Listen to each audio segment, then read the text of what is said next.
শোনো মা, আমরা সবাই মিলে একটা সিদ্ধান্ত নিছি যে সপ্তাহে একদিন আমার ঘরে থাকবা, আমার ঘরে খাবা, আর একদিন বড় ভাইয়ের ঘরে থাকবা, বড় ভাইয়ের ঘরে খাবা। শেষ পর্যন্ত তোরা আমারে ভাগাভাগি করে নিলি বাবা। ভাগ করবো না কি করবো মা? একটা না দীর্ঘদিন এভাবে তো খাওয়ানো সম্ভব না। কিন্তু বাবা, একদিন একদিন করে খাইলে তো সপ্তাহে 6 দিন হয়, আর একদিন বাকি থাকে, ওই দিন আমি কার ঘরে খামু কইয়া দে বাবা।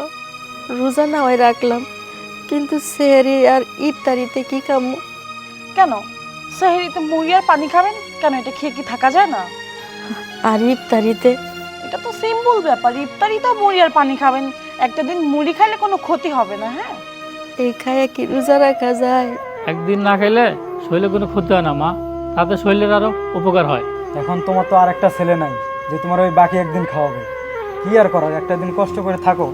আহারে আমার সোনার